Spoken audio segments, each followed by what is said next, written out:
Hey, what's up guys? It's Bolt back here with another Elden Ring build video. And for today's build, we're gonna do pure strength. No tricks, no gimmicks, no spells, no fanciness, just straight big weapons with big damage. So let's get into the build. We are level 150. Our vigor is at 60. Guys, if you are PvPing or even PvEing and you're gonna go in the 125 plus bracket of leveling, you need to have 60 vigor. Uh, just don't get one shot. Everything does so much damage in this game. You need 60 vigor. So highly recommended, guys. Don't be one of these guys that you're gonna see in this video getting one shot with an attack because you failed to level vigor. So please, guys, level your vigor. Mind we left alone because we're not casting any spells, and the Ashes of War that we use do not consume much FP, so that's good. Endurance, we have it pretty high for this build because we need heavy armor with a lot of poise to tank hits. I'll go in depth more about that, but we have it at 40. Our strength is 80, which is the hard cap. This is where you're gonna, after this, you're gonna start seeing diminishing returns. So leave it at 80. Two-hand your weapon, you get 50% extra of the strength too, so you're gonna do a lot of damage. Dexterity, we only put 1 point into, just to wield a couple of weapons that we have here, and everything else we left at base. So let's go into our gear. So you're gonna want to use, you want to try to at least get with this build, you want to at least get a 100 poise, because for this build we're using the big slow weapons. So how this build works is that you want to trade hits with people. You want to win your trades as well. So that means poisoning through one of their attacks and attacking and getting counter hits and things like that. So we will be taking damage, and that's just the way how it works. Unfortunately, with the slow weapons, that's how you play it. So you won't look too pretty doing it. A lot of the big armor sets do not look good in my opinion. You know, Bull Gold veterans, they don't look that great. But if you want this build to be successful, you got to wear that heavy poise armors. But this, I think this look right here looks actually pretty decent. If you do ask me, if I do say so myself. A couple of fights I do in this video, you will see me wearing this. You will see me wearing some Bull Gold armor. You will be seeing me wear some veteran armor. So I'm all over the place. Talismans will always change. The Rusted Anchor, we're going to get into that in a second, which is a monster, by the way, guys. If you didn't know, the Rusted Anchor does pierce damage. Pierce damage is insane when it comes to counter attacks. So, for example, if I'm using the Rusted Anchor, I'm going to put my Spear Talisman on, and I'll be putting my Claw Talisman on. So, what you want to do now with this Rusted Anchor is you want to do jump attacks. So, if you can get a jump counter attack, you're gonna do massive damage, and you pair that with Royal Knight's Resolve, which adds like double the damage. Right there, you get a jump counter attack with Royal Knight's Resolve, you're probably gonna one shot the opponent. I've done like 1600 plus damage with a jumping attack with this thing. So if you go, or we'll hover over the Rusted Anchor, and you see under where it says Great Axe, it says Pierce. This is the type of damage that your weapon does. Pay attention to that, guys, because some weapons do standard damage, which is like slash damage. Some weapons do strike damage, and you got to pay attention to certain, for PvE wise, certain things are weak to certain damage types. But for PvP, which is what we're doing here, since we're doing pierce damage, the Spirit Talisman combos so well with it, guys, and it does a lot of damage. So other weapons that we use that do pierce, we have the Heavy Lance, the Claymores, thrusting attacks are pierce damage, the Halberds have piercing attacks, so pay attention to that, guys. You will get some nice damage bonuses from that. What else? The two rings that always stay on though are the Erdtree's Favor and the Bull Gold Talisman. Obviously we want to have as much poise as we can so we can trade hits. Erdtree's Favor because it just gives you a little bit of everything. It's very well rounded. It's good to have on any build. And then my last two I always interchange depending on the weapon I'm using and the Ash of War. So a lot of other good talismans that I like to use are the Alexander Shard. If I'm gonna go Bull Gold, I'll put on the Great Arsenal Charm. If I'm fighting somebody with bleed, who's like spamming bleed attacks, I'll do I think it's this one right here, right? No, it's not. It is this one. The Stalwart Horn, and if you're doing Madness build, you put that on for defense. If I'm using the Beast Roar, I'll put on Roar Medallion. So this you can play with these a lot depending on what you want to go for. If I'm using the double curve swords, I'll put on the Rotten Winged Sword insignia, along with the jump talisman. So that'll look something like this because your jump attack would be freaking insane. This one, the other one's not upgraded. Don't pay attention to that. Or it has an ash infuse, but because we're just showing you. So like a jumping attack, L1, that'll trigger the Rotten Sword insignia as well as a running attack because it's like 4 times in a row. So you'll do massive damage as well with that. Really nice pairing right there. I have my rickety shield just in case I need to parry. Again, guys, you know I don't really parry much, but it's there if I need to do it.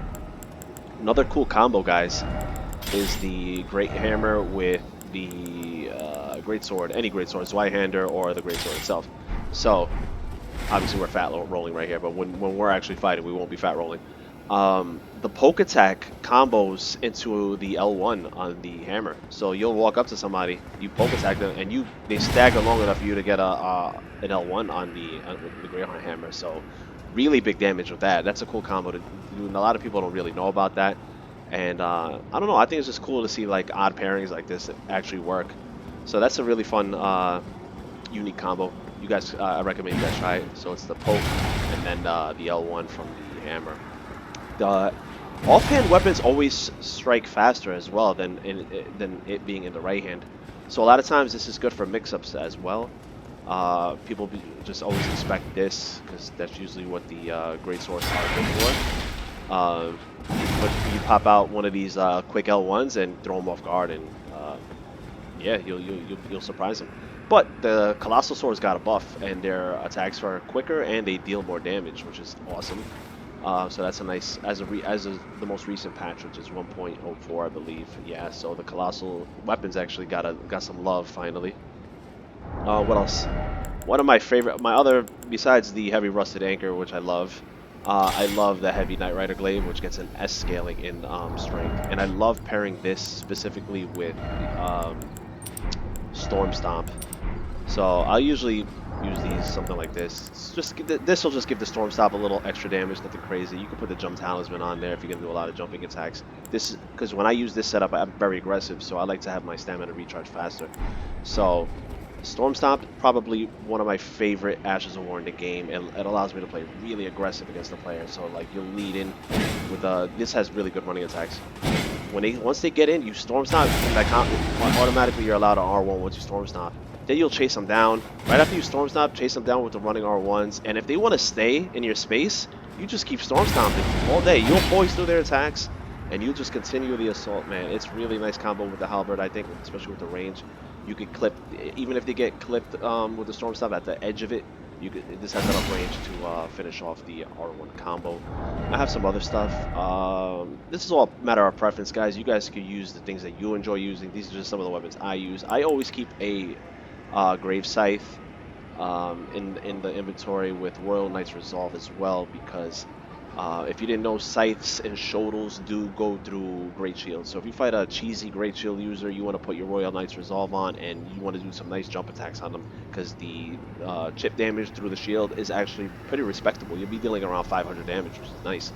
And that's not the best. I mean, it's probably one of the best ways to combat a Great Shield user.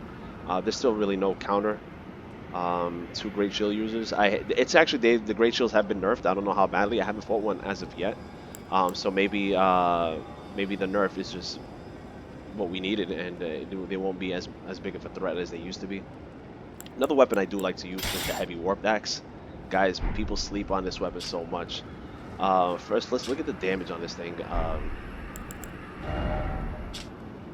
let me two-hand it first. Look at the damage on this thing, guys. 720 for such a tiny weapon that swings as fast as it does. This thing does almost like it does like colossal weapon type damage. The one downside it has is that the range on it is really bad. But that's where our poise comes in. You want to trade your hits. A lot of people do not. They'll see this weapon, they don't know it. They don't respect it because they see it's like small. So they'll run up and they're like, all right, look at this little tiny thing this guy got, and they'll try to trade hits with you. But once they see the damage, they'll be humbled very quickly. And then I like to pair this with Sword Dance because it'll give it the range that it lacks. So usually, you know, you do like a crouching R1 does come up pretty fast. They'll panic roll, and then you could immediately catch that forward momentum. That usually does like 1200 plus damage if I land it. Really good weapon, really underrated. Just be mindful of the range on it. Double spears, guys. The pike. Double spears are probably some of the strongest setups in the game. I don't use this too often. I'll use it in invasions more so than in duels because I just feel like really cheap using it. It's just super strong. You guys who PvP do know that you guys know how strong this is. I usually put Giant Hunt on these. These are not upgraded. I'll have to just upgrade them. But I usually like Giant Hunt on these. Giant Hunt is one of my favorite Ashes of War as well. Do I have it on anything? I have it on this Y-hander right here. So this is also one of my favorite Ashes of War in the game. So you'll run up. I like to poke attack. They'll panic roll, and then you follow up with Giant Hunt. It just launches people in there. That's another one of my favorites.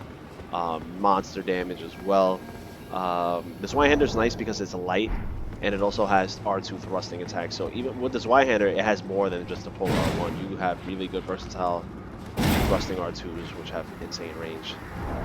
Probably my favorite colossal sword, other than Malekith's Black Blade.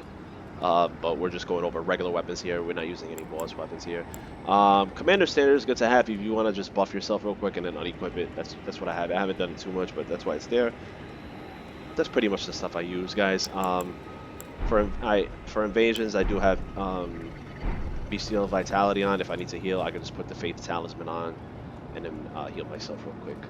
But this build is all about big iron, big weapons, big damage. We're not doing any spell casting here. We don't do any of that.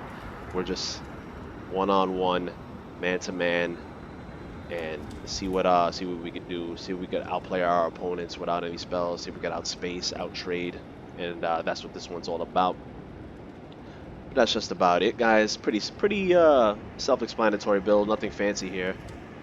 Hope you guys enjoy. If you did, please like the video, comment, subscribe, all of that good stuff. It helps me out. Leave a comment in the comment section what kind of builds you guys are using, what kind of weapons you like using. I'm curious, any Ashes of War that you guys like using that I'm sleeping on that I have know nothing about. Would love to hear what you guys use.